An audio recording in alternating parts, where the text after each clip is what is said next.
નમસ્કાર વિદ્યાર્થી મિત્રો, હું છું હાર્દિક પુરોહિત. સ્વાગત કરું છું આપ સૌનું આપની પોતાની ચેનલ ઓશિયન કોચિંગ ક્લાસીસમાં. વિદ્યાર્થી મિત્રો, આપણે સર્વાંગી શિક્ષણ શ્રીમદ ભગવદ્ ગીતાના મૂલ્યો અને સિદ્ધાંતો ભાગ 2 આમના જે વિવિધ અધ્યાયો છે, વિવિધ ચેપ્ટર છે, એ આપણે જોઈ રહ્યા છીએ. આ પૂર્વે આપણે પાઠ 3 સુધીનો અભ્યાસ કર્યો.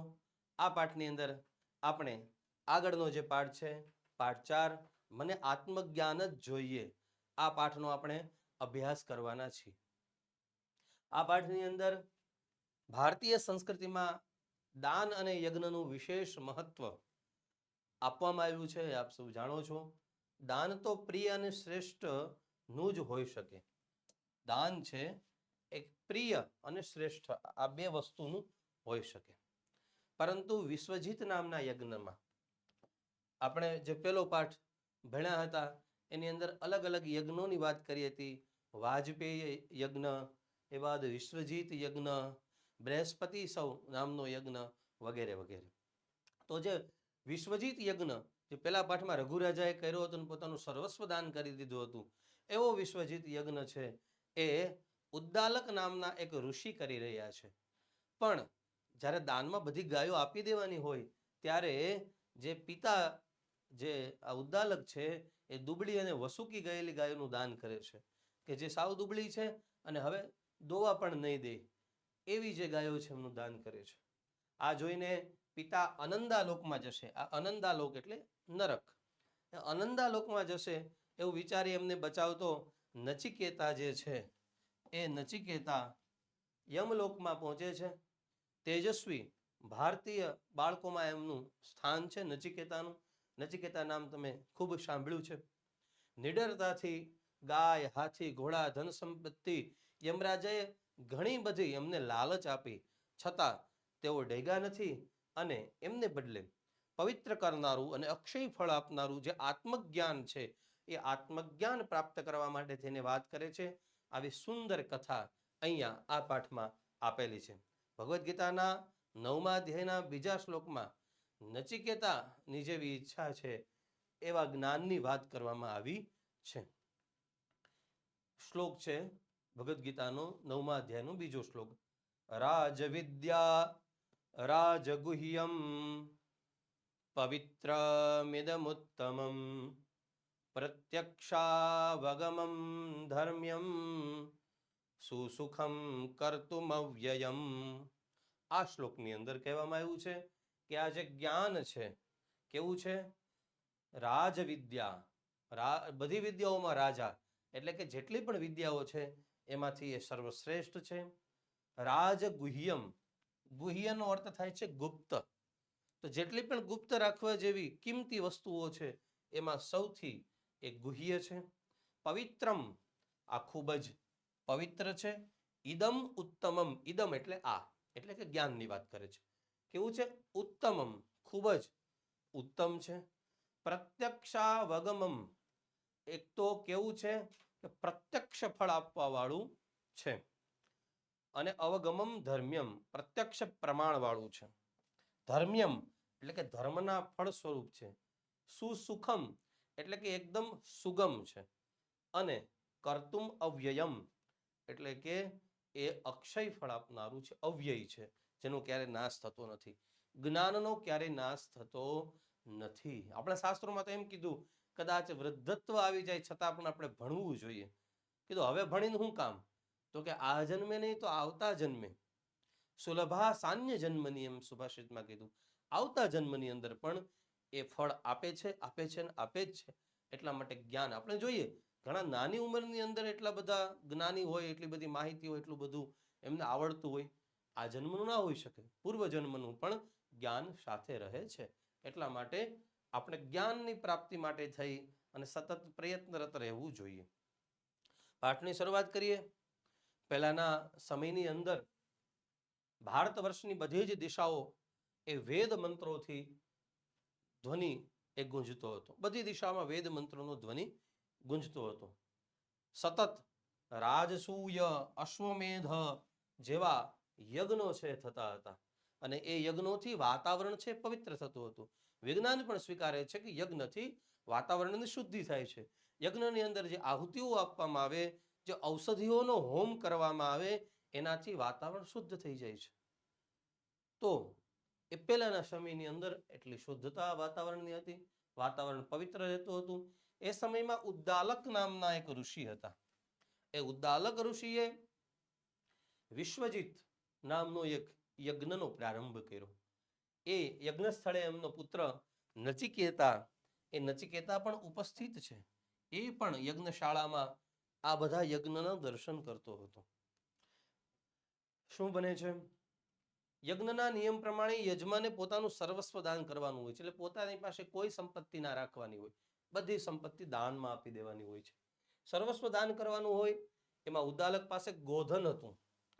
પેલા જેટલી ગાયો વધારે હોય એટલા ધનવાન ગણાતા હતા. ગોધન. તો એમની પાસે જે ગાયો હતી એ ગાયોનું એ દાન એને ઋત્વિજોને, એટલે કે બ્રાહ્મણો જે યજ્ઞ કરવા વાળા હતા, એમને દાન આપવાનો સમય થયો. દાન આપવા માટે ગાયો લાવવામાં આવી. તો ગૌશાળામાંથી બધી ગાયો છે એ દાનની યજ્ઞશાળામાં લઈ આવવામાં આવી દાનની જગ્યાએ.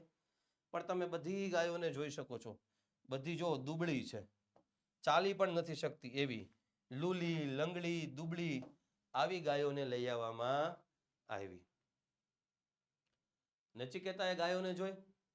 એમાં ગાયોમાં જોઈ તો ઘણી ગાયો છે ઘરડી હતી, કેટલીક દુબળી હતી, કેટલીક વસુકી ગયેલી હતી, એટલે કે દૂધ દેવાનું મને બંધ કરી દીધું હતું.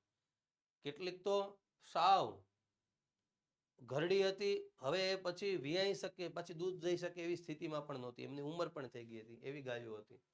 એમણે વિચાર્યું, અરે રે આવી ગાયો.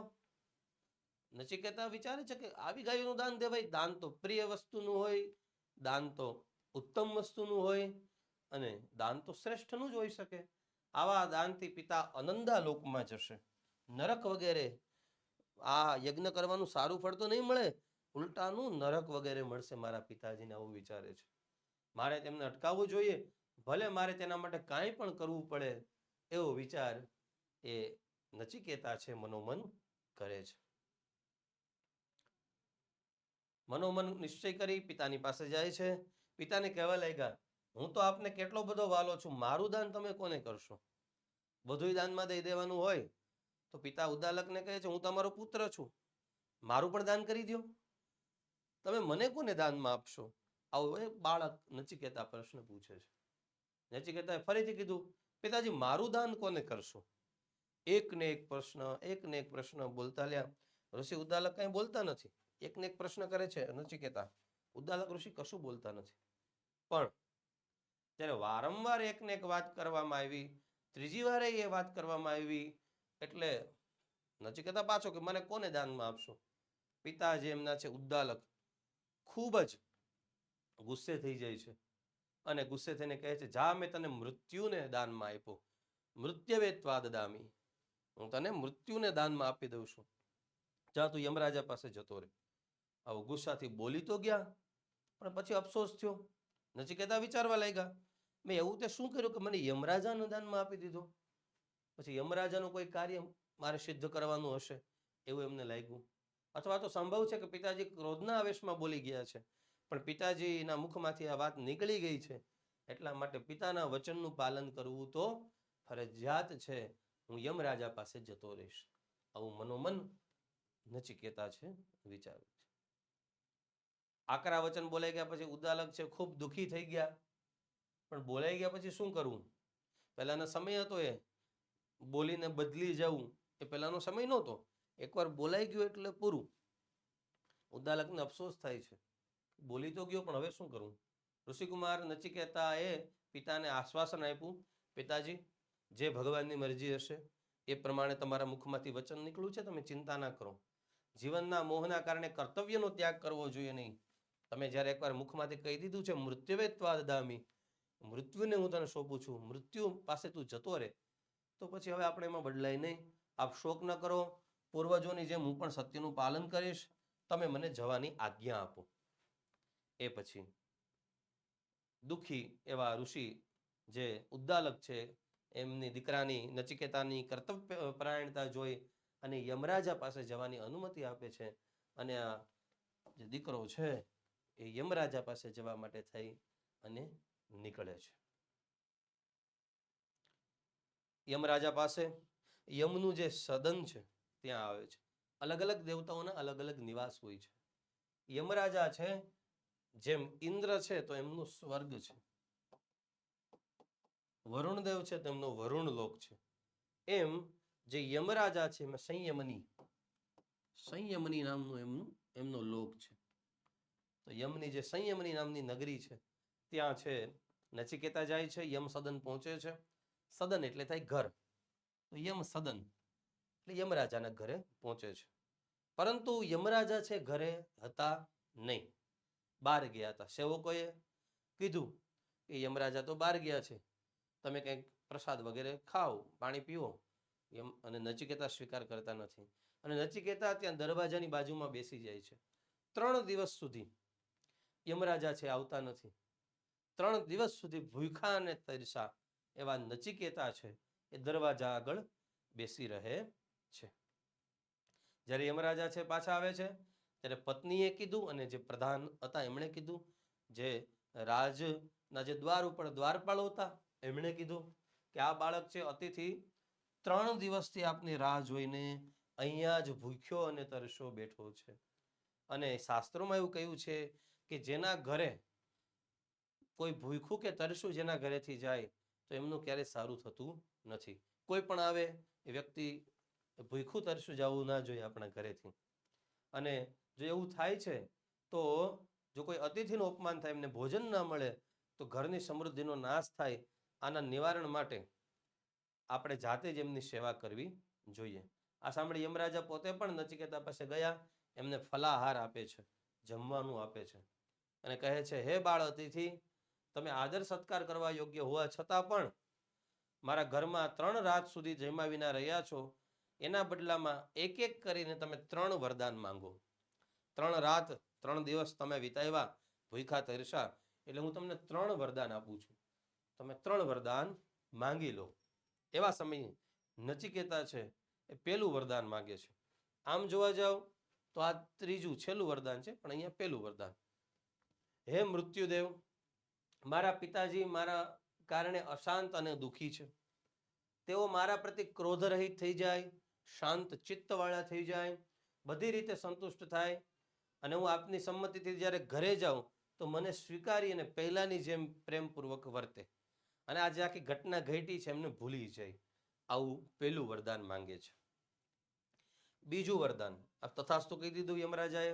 તથા એટલે તેવું, અસ્તુ એટલે થાય, જેવું તે માંગ્યું એ પ્રમાણે તથાસ્તુ એવું થાય. બીજું વરદાન. બીજા વરદાનમાં કહે છે અગ્નિ વિદ્યાનો તમે મને ઉપદેશ કરો. અગ્નિ વિદ્યા નામની એક વિદ્યા છે કે જે વિદ્યાથી સ્વર્ગ વગેરે લોકોની પ્રાપ્તિ થાય છે, જેનાથી અમરત્વની પ્રાપ્તિ થાય છે, જેનાથી દેવત્વની પ્રાપ્તિ થાય છે. એવી અગ્નિ વિદ્યાનો તમે મને ઉપદેશ કરો. ત્યારે યમરાજાએ નચિકેતાને અગ્નિ વિદ્યાનું મહત્વ સમજાવ્યું, એમનું રહસ્ય સમજાવ્યું અને માગ્યા વગર જ કીધું, અગ્નિ વિદ્યા તો આપી, બીજી શું વાત કરી? હવેથી આ જે વિદ્યા છે એ તારા નામથી ઓળખાશે. આને નાચિકેત અગ્નિ વિદ્યા કહેવામાં આવશે અને એનું અનુષ્ઠાન કરનારો શોક રહિત થઈ સ્વર્ગ વગેરે લોકનો આનંદ અનુભવશે. આવું બીજું વરદાન યમરાજાએ નચિકેતાને આપી દીધું. હવે વાત છે ત્રીજા વરદાનની. ત્રીજું વરદાન જ્યારે માંગવાની વાત આવી ત્યારે નચિકેતાએ કીધું કે હવે મને સર્વ વિદ્યાઓમાં જે શ્રેષ્ઠ છે એવું આત્મજ્ઞાન આપો. ખૂબ જ મહત્વપૂર્ણ. પાઠનું નામ પણ એ છે કે ભાઈ મને આત્મજ્ઞાન જ જોઈએ. આત્મજ્ઞાન માટે થઈ અને યમરાજા પાસે નચિકેતા માંગણી કરે છે. યમરાજાએ વિચાર્યું કે આ ઋષિકુમાર જે છે, આ ઉદ્દાલક ઋષિનો જે દીકરો છે, ખૂબ પ્રતિભાશાળી છે, કે કેવા ગોપનીય વિષય, જે ગુપ્ત, જે કોઈને ખબર નથી એવા આત્મજ્ઞાન વિશે જાણવા ઈચ્છે છે. હવે આત્મજ્ઞાન મેળવવા માટેની યોગ્યતા છે કે નહીં એ મારે ચકાસવું પડશે. એટલે અલગ અલગ પ્રલોભન આપે છે. કહે છે વત્સ, આત્મજ્ઞાન તો દેવો માટે પણ સહેલો વિષય નથી. તું તો બાળક છે, આટલી નાની ઉંમરમાં તને આત્મજ્ઞાન લઈને ક્યાં જવું? એ તો વૃદ્ધો આત્મજ્ઞાન લેતા હોય. તું કંઈક બીજું વરદાન માંગ લે, તને જે મજા આવે એ માંગ, હું તને આપવા માટે થઈ અને રાજી છું. નચિકેતા કહે છે આ વિષય સહેલાઈથી સમજી શકાય તેવો નથી, પણ આના વિશે સમજનારા આપના સિવાય બીજા કોઈ છે પણ નહીં. જો તમારી પાસેથી આત્મજ્ઞાન ના મળે તો હું બીજા કોની પાસે સમજવા જાઉં? મારે તો ત્રીજા વરદાન ના સર્વગુહ્યોમાં શ્રેષ્ઠ, અતિ પવિત્ર એવું આત્મજ્ઞાન જ જોઈએ છે. વારંવાર નચિકેતા કહે છે મારે તો આત્મજ્ઞાન જ જોઈએ, મને તમે એ જ વિદ્યાનું દાન કરો. બાળક દ્રઢ નિશ્ચય છે. કીધું હાલો બીજા થોડાક પ્રલોભનો આપું. કીધું નચિકેતા તું આત્મજ્ઞાન સિવાય તારે જે જોતું એ માગી લે. તારે હાથી, ઘોડા, ધન, ઝવેરાત, કઠોપનિષદના મંત્રો વાંચો તો કેટલી કેટલી વાતો કીધી છે. તારે જેટલું જીવવું હોય એટલું તને આયુષ્ય આપવું, જેટલા બધા ભોગ ભોગવવા હોય, જે ખાવું હોય, જે પીવું હોય, જે ધન સંપત્તિ જોતી હોય, તું કે એટલા વર્ષો સુધી હું તને આપું, પણ આ રહેવા દે. આના સિવાય તારે જે જોતું એ બોલી જા. જે સામાન્ય મનુષ્યને પણ ના મળે, દેવતાઓને પણ ના મળે એવા સુખ હું તને આપું, પણ આત્મજ્ઞાન તો રહેવા દે. નચિકેતા અળગ રહી છે. કીધું જોઈએ તો આત્મજ્ઞાન, બાકી તમે મને પ્રલોભનો આપોમાં એ બધું જોતું નથી. યમરાજાએ સ્વર્ગનું પ્રલોભન આપતા કીધું તને રથ માગી લે, વાજિંત્રો માગી લે, સ્વર્ગનું સુખ માગી લે, પણ આત્મજ્ઞાન વિશે તું પૂછવાનું રહેવા દે. નચિકેતા એ સ્વર્ગના પ્રલોભનમાં પણ પડતા નથી ને કહે છે યમરાજ આ ક્ષણિક સુખ શા કામના? આ તો ક્ષણિક છે, આનું નાશ એક દિવસ થવાનો જ છે, તો આવો સુખ શા માટે મારે જોઈએ? મને તો ધર્મના ફળ સ્વરૂપ આત્મજ્ઞાન જ જોઈએ. મારે તો અક્ષય કે જેનો નાશ ન થાય એવા આત્મજ્ઞાનની તોલે બીજું કઈ આવી શકે ખરું? મારે તો આત્મજ્ઞાન સિવાય કશું જોઈએ નહીં. હે યમરાજ મને આત્મજ્ઞાન જ જોઈએ, આના સિવાય બીજું કાંઈ જોતું નથી, બીજું કોઈ પણ વરદાન મારે જોતું નથી. આવું જ્યારે સાંભળ્યું તો યમરાજા ખૂબ જ પ્રસન્ન થયા અને આત્મજ્ઞાન જે ખૂબ જ ગુહ્ય છે, આત્મા વિષયક જ્ઞાન કે મૃત્યુ પછી આત્માનું શું થાય છે, એની કઈ ગતિ થાય છે, વગેરે વગેરે, આ બંધનોમાંથી કઈ રીતે છૂટી શકે છે, એ આત્મજ્ઞાન નચિકેતાને યમરાજા આપે છે. ખૂબ પ્રસન્ન થાય છે અને નચિકેતાને એવું કહે છે કે હે વત્સ મને તારા જેવા પ્રશ્ન પૂછવા વાળા મળતા રહે, બસ એવી જ મને ઈચ્છા છે. અને શિક્ષકને પણ એવી જ ઈચ્છા હોય બાળકો કે એમના બાળકો, એમના વિદ્યાર્થીઓ એમને પ્રશ્ન પૂછે, કારણ કે પ્રશ્ન પૂછવાથી જ જ્ઞાનની પ્રાપ્તિ થઈ શકે છે. એટલે આપણને જે કંઈ પણ ન સમજાય તમારા શિક્ષકને એ પૂછવું, એનાથી શિક્ષક ગુસ્સે ના થાય કે ભાઈ તને કંઈ સમજાતું જ નથી. ના, શિક્ષક રાજી થાય અને એ જ્ઞાન જે છે એ તમને આપે. તો આપણે અંદર પણ નાચિકેત વૃત્તિ, એટલે નચિકેતા જેવી નિડરતા અને નચિકેતાની જેમ જ્ઞાન મેળવવા માટેની તલપ એ આવવી જોઈએ. તો આ રીતે નચિકેતાનો જે પ્રસંગ છે એ આપણે અહીંયા જોયું. હવે આપણે એમાં જે શ્લોકો આપેલા છે એ શ્લોકો તરફ નજર કરીએ. અહીંયા પાઠ પૂરો થાય છે, શ્લોક જોઈએ આપણે. રાજવિદ્યા રાજગુહ્યમ પવિત્રમિદમુત્તમમ પ્રત્યક્ષાવગમમ ધર્મ્યમ સુસુખમ કર્તુમ અવ્યયમ. જે આ જ્ઞાન છે એ રાજવિદ્યા છે, એટલે કે બધી વિદ્યાઓની અંદર શ્રેષ્ઠ છે. રાજગુહ્યમ છે, જેટલી પણ ગુપ્ત વસ્તુઓ છે એની અંદર આ શ્રેષ્ઠ છે. પવિત્રમિદમ ઉત્તમમ, આતિ પવિત્ર કરનાર છે, ઉત્તમ છે.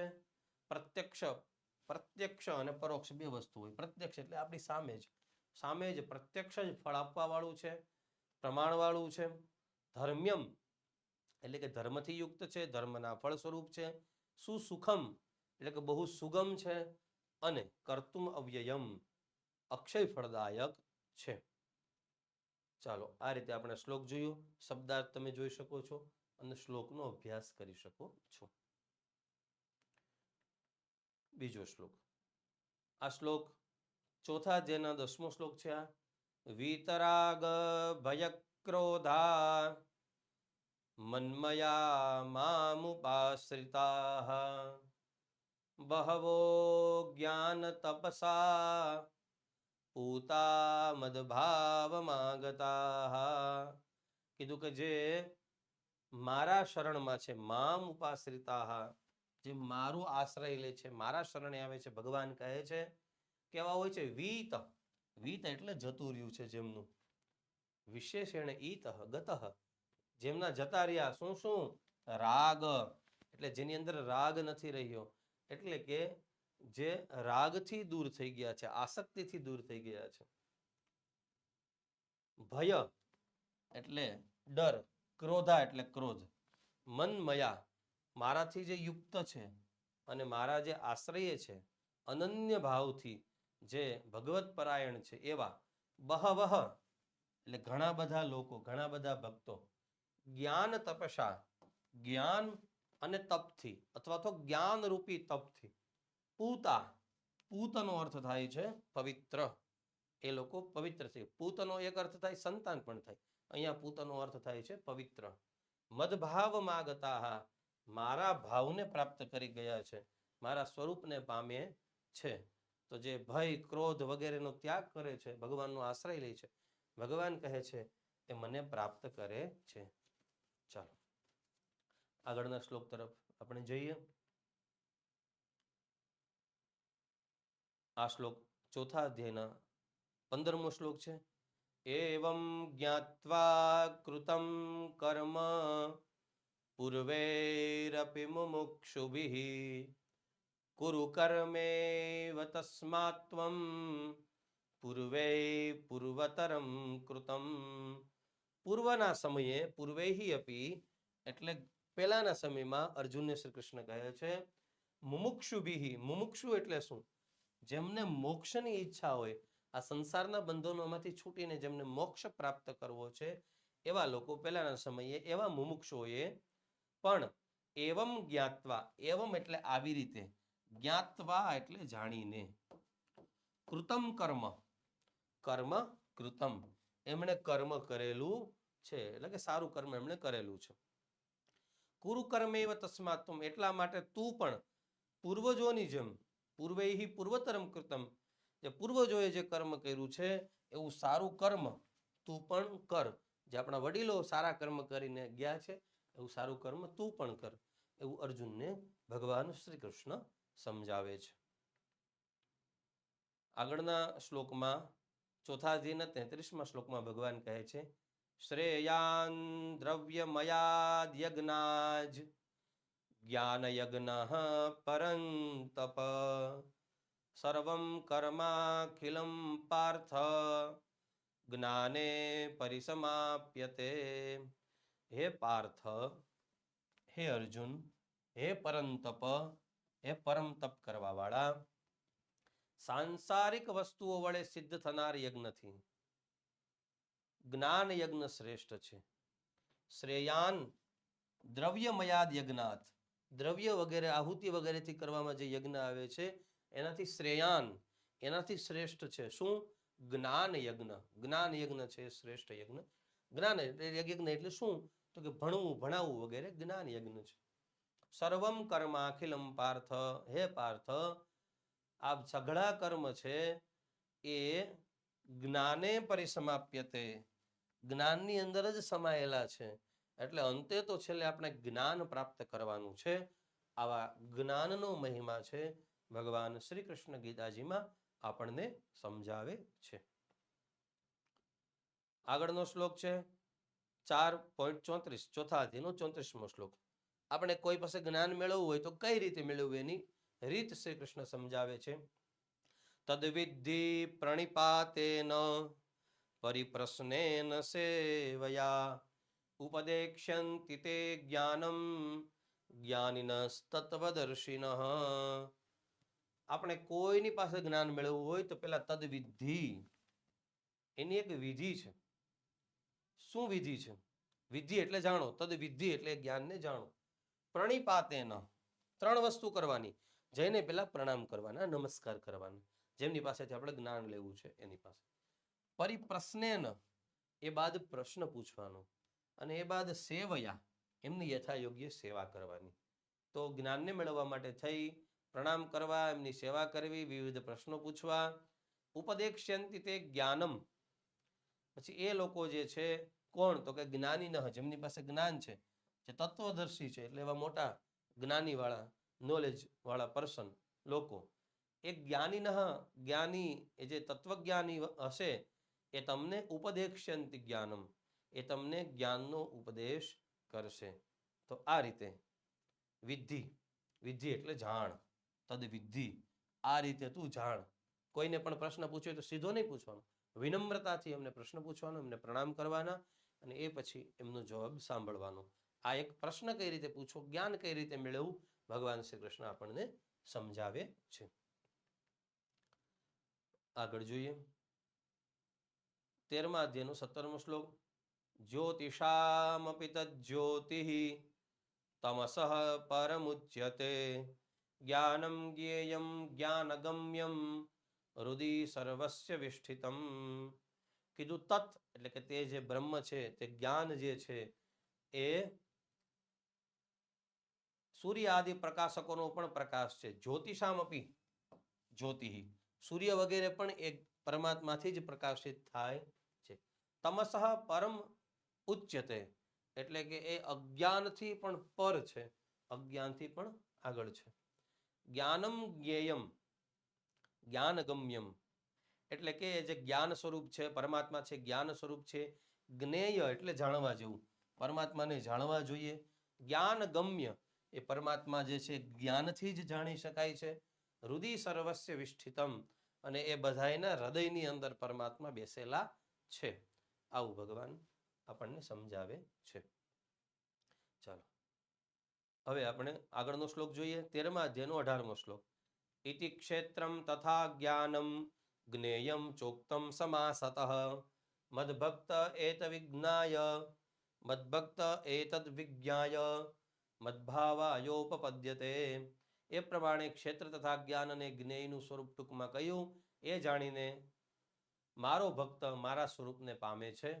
આવું ભગવાન શ્રી કૃષ્ણ કહે છે.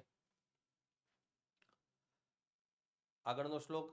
સર્વભૂતેષુ યેનૈકં ભાવમવ્યયમીક્ષતે અવિભક્તમ વિભક્તેષુ તજ્ઞાનમ વિદ્ધિ સાત્વિકમ.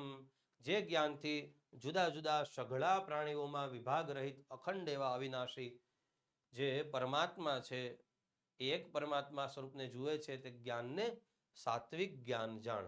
સાત્વિક, રાજસ, તામસ આ પ્રકારના જ્ઞાનની વાત અહીંયા કરેલી છે.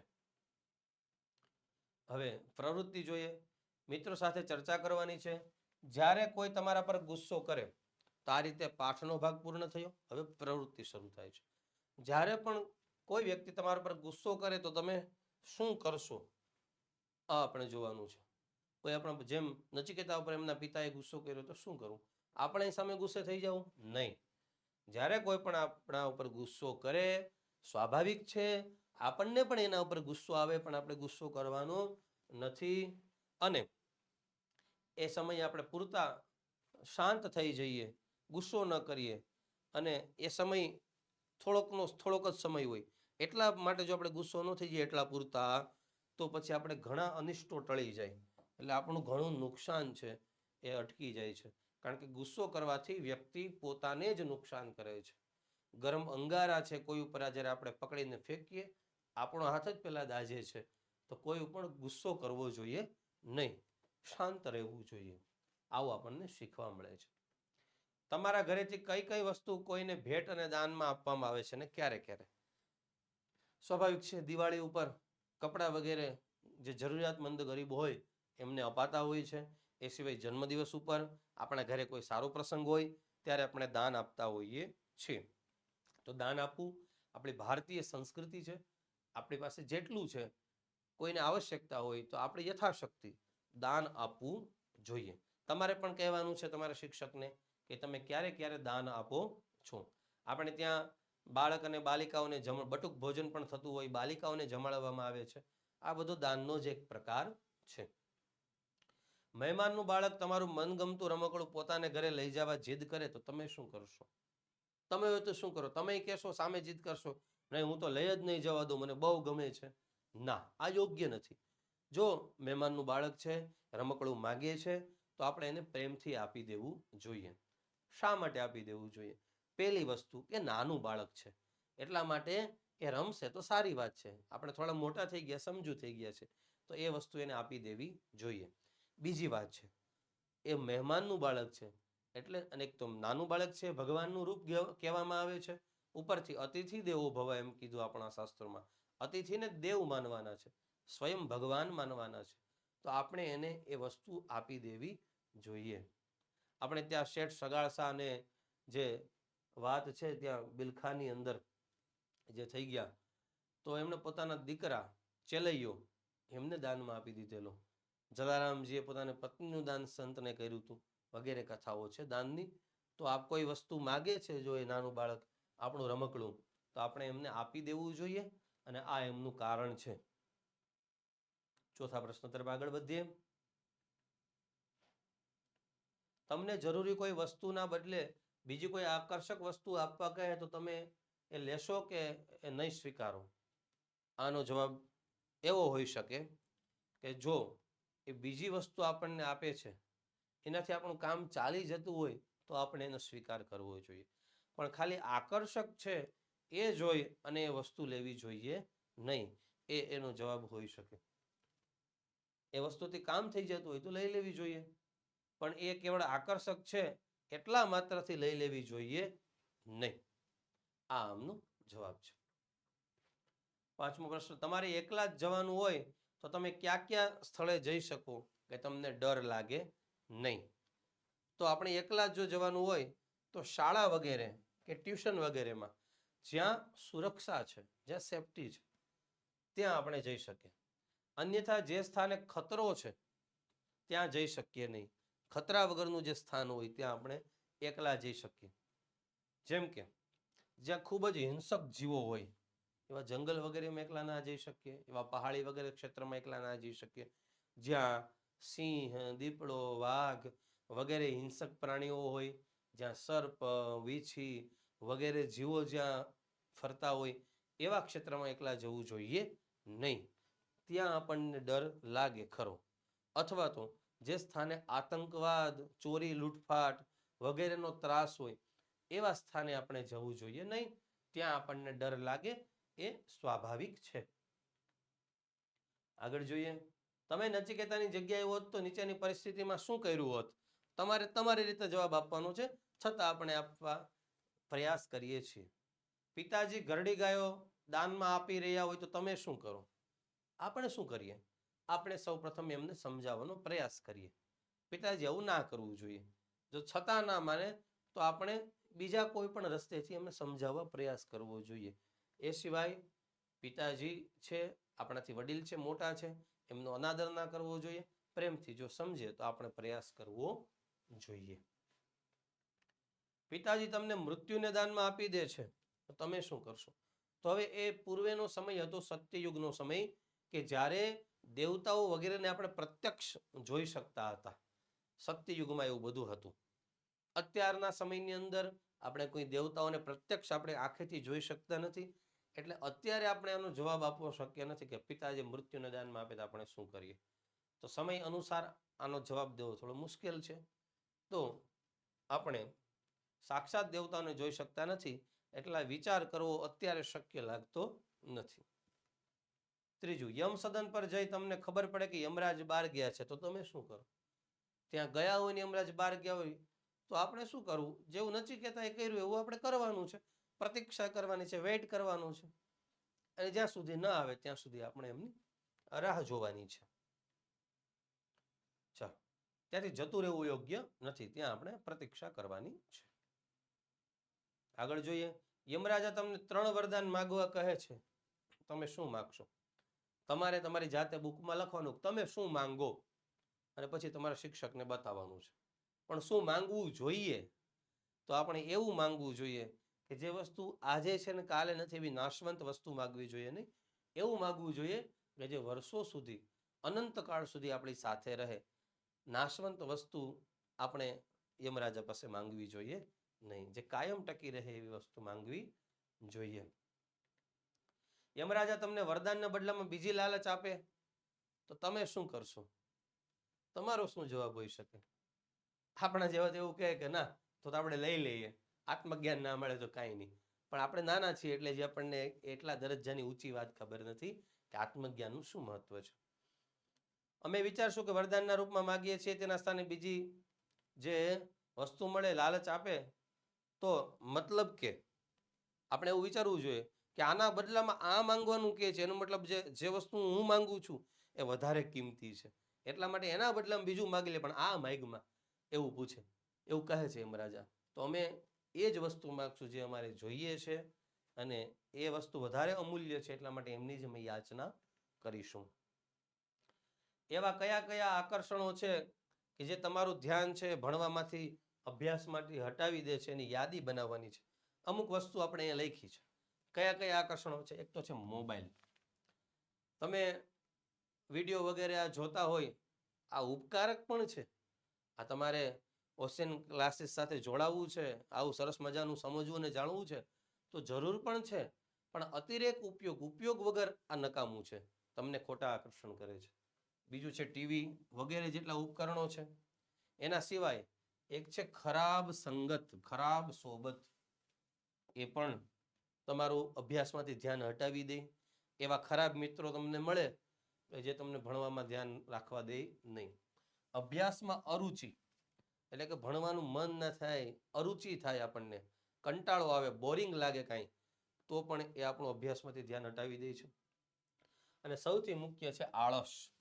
સૌથી મોટું જો કંઈ હોય અભ્યાસમાં આપણને રૂકાવટ, તો એ આળસ છે. આળસનો ત્યાગ કરવો જોઈએ. નચિકેતા જેવા બીજા બાળકોના નામ તમારા શિક્ષક પાસેથી જાણવાના છે, પુસ્તકાલયમાં વાંચવાનું છે અને જણાવવાનું છે. તો નચિકેતા જેવા ઘણા બધા તેજસ્વી બાળકો થઈ ગયા. એમાંના એક છે ધ્રુવ.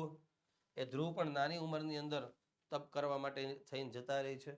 બીજા છે પ્રહલાદ, એના પછી છે આરુણી, એના પછી છે એ આરુણી ઉદ્દાલક, એ આખું નામ છે. એના પછી છે વેદ, વેદ નામના એક શિષ્ય, મહાભારતમાં એમની કથા છે. આ આરુણી ઉદ્દાલક અને એમના વિશે તો તમે જાણી ગયા છો ગયા વખતે. એ પછી સર્વદમન છે. સર્વદમન ભરત આખું નામ છે, કારણ કે આપણે ત્યાં 3 કુલ ભરત ઇતિહાસમાં થઈ ગયા. રામજીના ભાઈ એ ભરત, એક છે ઋષભદેવજી થઈ ગયા, એમના દીકરા ભરત રાજા, ચક્રવર્તી સમ્રાટ, જે આપણે આગળ બીજા પાઠમાં જોઈ ગયા હતા. એક તો એ થઈ ગયા જળ ભરતવાળા પાઠમાં.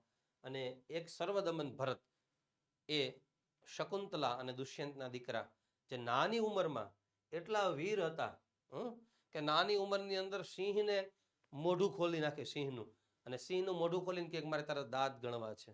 દાંત ગણતા કેટલા અંદર દાંત છે, એટલા સુરવીર હતા. તો એ સર્વદમન ભરત. અભિમન્યુ છે, પણ બાળ હતા, પરાક્રમી હતા.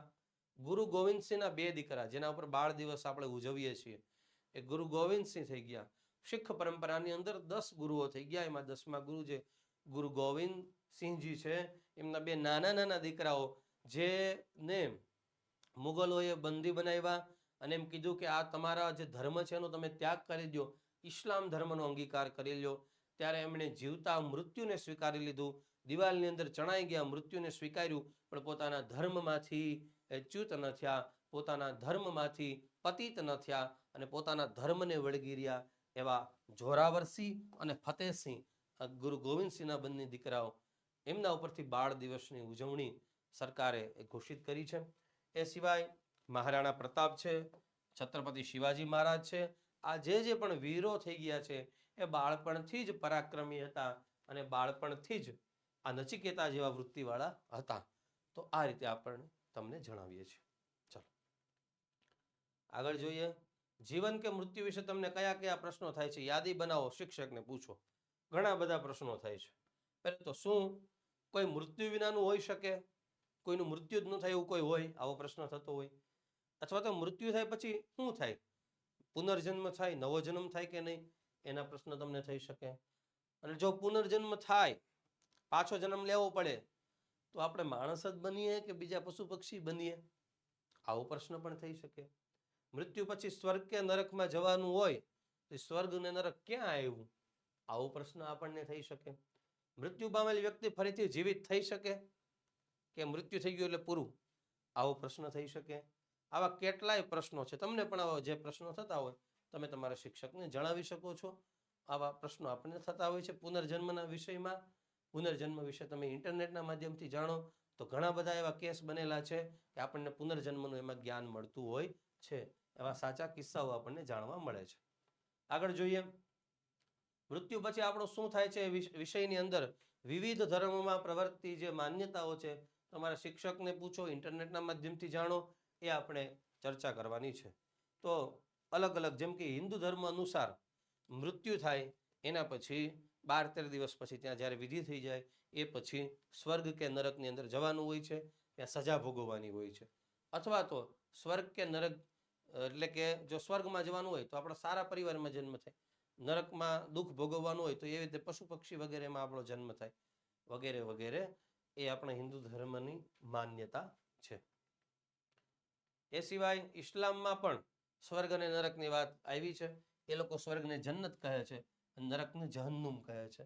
સારા કર્મ જે કરે છે એ સ્વર્ગમાં જાય છે, એમના અનુસાર જન્નતમાં જાય છે. અને જે ખરાબ કર્મ કરે છે, ન કરવા જેવા કર્મ જે એમના ગ્રંથમાં લખેલા છે, કુરાનમાં, તો એવા કર્મ જે કરે છે, શરાબ વગેરે પીવું, દુરાચાર કરવો વગેરે કરે છે, જહન્નુમમાં જાય છે, એવું ગ્રંથમાં લખેલું જોવા મળે છે. એ સિવાય ખ્રિસ્તી ધર્મમાં પણ એ પુનર્જન્મને માનતો નથી. એ તો મૃત્યુને અનંતકાળની સજા માને છે, મૃત્યુને સજાના રૂપમાં જુએ છે, અને એના પછી એને અલગ જ બીજા લોકની અંદર એ પાછું જાય છે, વગેરે વર્ણન એ ખ્રિસ્તી ધર્મની અંદર આપણને જોવા મળે છે. ઘણા ધર્મો છે પુનર્જન્મને સ્વીકારે છે. ઘણા ધર્મો એવું માને છે કે અહીંથી મૃત્યુ થઈ ગયું એટલે પૂરું, શરીર પતી ગયું, આત્મા જેવું કાંઈ હોતું નથી, ન્યા બધું પૂરું. અને ઘણા ધર્મ છે એવું માને છે કે શરીર અહીંયા પૂરું થઈ જાય પછી આત્માને બીજો જન્મ વગેરે મળે છે. તો આવી અલગ અલગ પ્રકારની માન્યતાઓ અલગ અલગ ધર્મની અંદર આપણને જોવા મળે છે. અનંદાલોક શું છે એની સ્પષ્ટતા કરવાની છે. અનંદાલોકની વાત આવી હતી આ પાઠની અંદર. કઠોપનિષદમાં આજે આપણે નચિકેતાનો પાઠ જોયો, એ કઈ જગ્યાએ તમારે વાંચવો હોય તો આપણે ત્યાં જે ઉપનિષદો છે એમાં એક ઉપનિષદ છે કઠોપનિષદ. એની અંદર આ અનંદાલોકનો એક મંત્ર છે. પિતોદકા જબ્ધતૃણા દુગ્ધદ્રોહા નિરિન્દ્રિયા અનંદા નામ તે લોકા સ્થાંસ ગચ્છતિ તાદદત. આ ત્યાંનો મંત્ર છે. અનંદા નામનો એ લોક છે, એમાં જરાય પણ અનંદા, નંદનો અર્થ થાય આનંદમાં રહેવું, સુખી થવું, રાજી થવું, હેપીનેસ. તો જ્યાં જરા પણ સુખ નથી, જ્યાં દુઃખ જ દુઃખ છે, એને અનંદાલોક કહેવામાં આવે છે. એક રીતે નરકને જો વર્ણન આવે છે, નરક યાતનાનું, એ જ અનંદાલોક છે. એ સિવાય પશુ પક્ષી વગેરે પીડાથી ભરેલા જે શરીર છે, જે કીટાણુ વગેરે છે, એને પણ અનંદા આપણે કહી શકીએ છીએ. તો તમે અનંદાલોક વિશે માહિતી મેળવી. અંતે આપણે જોઈએ કે બીજા કયા કયા ઉપનિષદો છે. તો અનેક ઉપનિષદ છે, અનેક ઉપનિષદો, પણ એમાં મુખ્યત્વે 108 ઉપનિષદ છે. 108માં પણ 11 ઉપનિષદ છે એ મુખ્ય છે. એનો એક શ્લોક છે, યાદ રાખવા હોય તો, ઈશ કેન કઠ પ્રશ્ન મુંડ માંડુક્ય તિત્તિરિહ એતરેયમ છ છાંદોગ્યમ બૃહદ આરણ્યકમ દશ. આ 10 અને 11માં છે શ્વેતાસ્વતરોપનિષદ. અહીંયા બધા નામ આપી દીધા છે. ઈશોપનિષદ, કેનોપનિષદ, કઠોપનિષદ, પ્રશ્નોપનિષદ, મુંડકોપનિષદ. જો આપણે સત્યમેવ જયતે સૂત્ર છે ને, આ મુંડકોપનિષદમાંથી લેવામાં આવ્યું છે. તૈત્તરીય ઉપનિષદ, ઐત્તરેય ઉપનિષદ, છાંદોગ્ય ઉપનિષદ, બૃહદારણ્યક ઉપનિષદ અને શ્વેતાસ્વતર ઉપનિષદ. આ 11 ઉપનિષદ મુખ્ય છે. તો આવી રીતે આપણે આ જે નચિકેતાનો પાઠ છે એ આપણે કે ભાઈ મારે તો આત્મજ્ઞાન જ જોઈએ, નચિકેતાનો પાઠ આપણે અહીંયા પૂર્ણ કરીએ છીએ. તમને ઘણી બધી નવી માહિતી મળી હશે. ફરી આપણે મળીશું એક નવા પાઠ સાથે. ત્યાં સુધી આપ સૌને જય હિન્દ, જય ભારત.